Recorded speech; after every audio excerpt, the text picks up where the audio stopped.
happy Friday and welcome to the Jayda and Stitches show.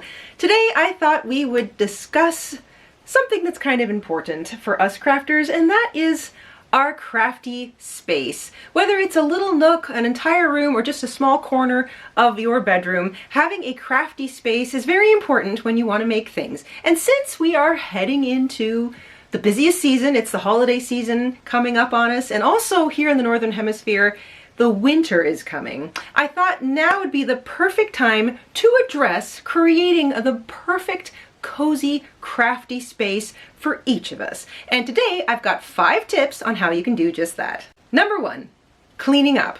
I know it's not a sexy phrase, but cleaning up a spot in order to create a craft space, or maybe cleaning up your existing craft space, is the first and most important step to creating that perfect cozy nook for yourself.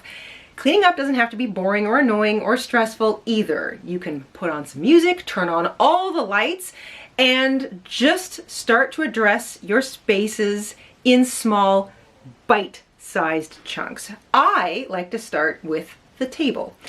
Starting with your work table is a really good idea too, because it gets you in that mindset to be productive. It also clears off a workspace for you for, well, creating and also further organizing. Now, your work table might not be a dedicated table in your work space or in your craft room. It might be the kitchen table, it might be a dining room table, it might be a table downstairs in the rec room, it might also just be a small little folding table that you keep next to the couch.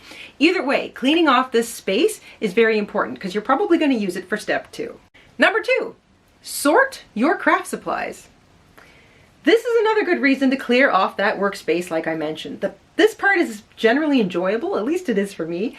I like to address my yarn, sort it by fiber and color, and rewind anything that has gotten messy or is partly used.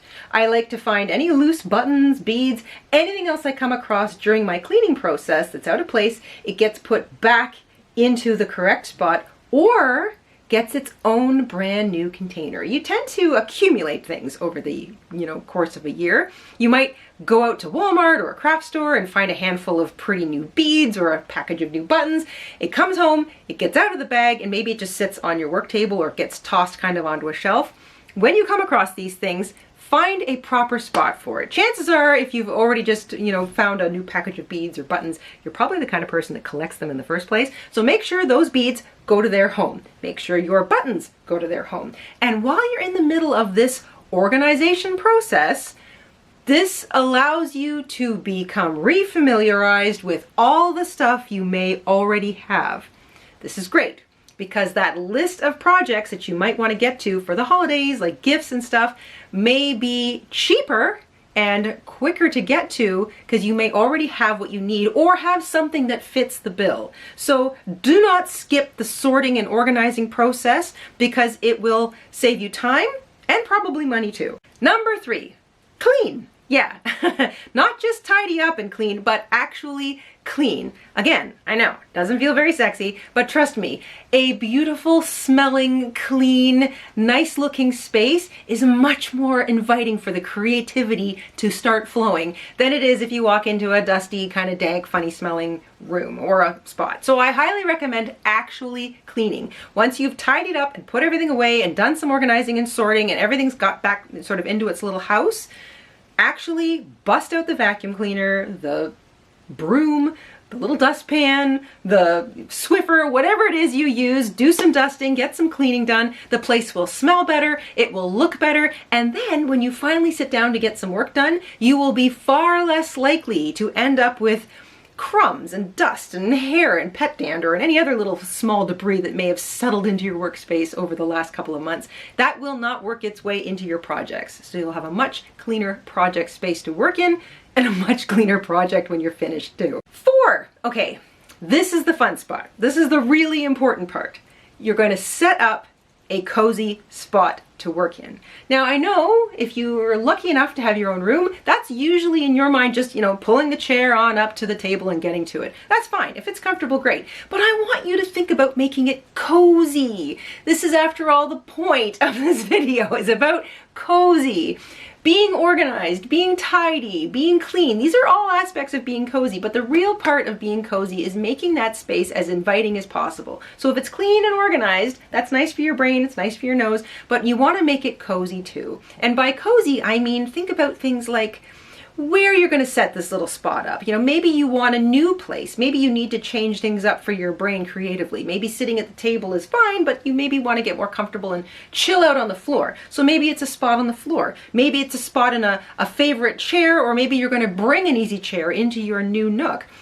You want to create a spot that's as inviting to sit in and be in for long periods of time as it is nice to look at. So you want to pick your spot, do a little cleaning, and then put as many things into it that make it as comfortable to be in as possible. But remember, while you are thinking about how you're sitting, how long you're sitting, make sure that this area has really good lighting and is got other things associated with it that you might forget, like a place to put your beverage that you're not going to knock over. Maybe a place to put down a bowl of snacks and that you're not going to accidentally dump your work or your project into that bowl of snacks. So consider those things. If you don't snack while you crochet, great. But if you do, you know, you want to have a couple of, like, maybe you have candies and they're in wrappers. Well, maybe you should have a little garbage can nearby that area too, so that when you unwrap your candy, pop it in your mouth, you also have a place to put that piece of garbage. And it doesn't just sit in your workspace accumulating and then you're shoving, you know, garbage around while you're also trying to work on a project. That's also an easy way to lose track of things like small yarn needles or beads or buttons. They can get lost underneath the debris of snacking.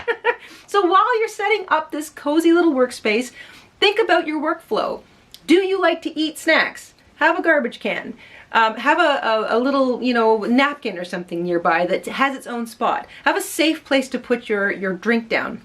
Have a blanket that you can cover over your legs if you start to get cold. Make sure you've got the right sort of lumbar support, like a comfortable pillow or something nearby. And, you know, think about lighting. You want to be able to work in this spot for a long period of time. So having lighting, having good lighting, maybe even neck lighting, having lighting nearby is really important. Lighting that you can control and make sure it's as bright as you need it to be. And finally, number 5, and this is sort of the icing on the crafty cake.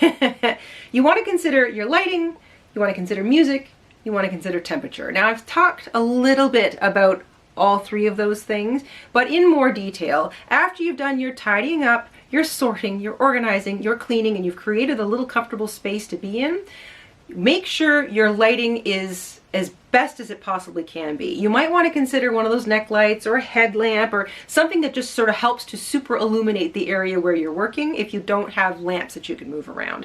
Lighting is really important. It allows us to work longer and it takes the strain off of our eyes. So if you don't have a really bright window, or it's that time of year where it's a lot darker and darker earlier, then make sure you've got lots of really good illumination in your space.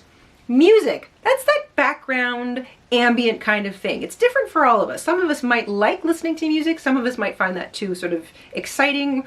Some of us might like to put a show on in the background or have Christmas movies running or a favorite podcast going. Whatever it is, that ambience of sound helps to create a very cozy space. And that's part of what makes a craft nook feel more conducive to being creative. You want to also affect the sound. It's especially nice if you live in an area where there's a lot of like neighbor noise or traffic or something like that. You can kind of block all that out by putting on something that you want to listen to. Some nice classical music or some Christmas music or whatever it is that kind of fills your heart with the right vibes and lets you get creative. And thirdly, temperature. Now I kind of alluded to this when I, you know, said maybe have a nice blanket or something when you're getting comfortable in your little spot. A blanket is great because when you're sitting for long periods of time, if you're like me, you know, maybe your feet get cold or your legs get cold, so having a blanket to put over your lap is very nice. Maybe consider having a shawl that you want to put on. I like things that I can take off or put back on because I run hot and then I run cold. But don't just think about, you know, shawls or blankets. You don't want to have too much stuff sort of squished into your little workspace because you don't want to feel constrained and you don't want to feel like you're going to knock things over, or you move your arm and you're kind of connected to something. Also think about the ambient temperature of the room you're in. And if you have trouble controlling this, You know, that's why the blanket and shawl are good. But if you can control it, like you can open a window to get a little bit of air in there or breeze, or close the window or draw the blinds or put something kind of warmer up over the window to keep a draft out. Maybe you want to turn the temperature up a little bit, or if you're in a room and you don't have like a way to change the temperature specifically in that room, maybe keep the door open and make sure that the air continues to flow between your room and the rest of the house so that it doesn't get too cold or doesn't get too hot. I also like the idea, if you are lucky enough to have something like a fireplace or an electric fireplace or a little heater or a heating pad. Heating pads and hot water bottles are amazing. So if you don't have a hot water bottle or a hot pad, a heating pad, I highly recommend investing in one or the other. Either one is fine, because having one of those in your space is amazing too. And as the winter gets here and it gets colder and darker, it is just so nice to have your little spot heated up with a hot water bottle or a little heating pad. It just makes it feel so cozy and so much more comfortable. And it's nice for your muscles too. And those are my 5 best tips for creating a cozy craft space that is conducive to being creative. The cleanliness, the order, the tidying up, the creating of a new little space or a comfortable space, being able to control the lighting, the ambient sound, the temperature. These are all really important things, and sometimes it's the 1 or 2 things that we don't really think to do. Our brains need to feel like our physical space is in order, and then it doesn't have to worry about it as much, and that opens up the creative valves and you can just get busy. You can get much more organized than this. We do have a whole bunch of fun tools over on the tools page of our website, jaydainstitches.com/tools, where we've got fun project lists you can print out and you can keep track of who you're making projects for, ways to budget to be crafty in the holiday season or really any time of the year. And there's lots of other fun tools there besides. So take a break, pop on over to our website and check out everything that we've got on the website, including all of the free patterns we have on the pattern workshop page. So if one of the things you want to do this holiday season is start journaling or compiling all of your patterns into a single library, then that's a nice place to start. You can get a whole bunch of free patterns over on our website on the workshop page, and a lot of those patterns, if not all of them, almost all of them, have a video to go with them. So if you're still learning how to crochet or read patterns, then that's a nice little way to pair the two up. You can follow along with the pattern and the video at the same time, and it'll help to make a lot more sense. I hope you found this helpful. I hope you found it kind of invigorating or possibly even inspiring. And I hope this weekend you have a moment to create the crafty, cozy nook of your creative dreams. We will see you soon here on the Jayda and Stitches Show. Until then, stay safe, stay crafty, and have a great week. Bye, guys! Hi, everybody. Mr. and Stitches here. Thank you for watching today. Here are some of our other videos you might be interested in. Oh, and don't forget to subscribe.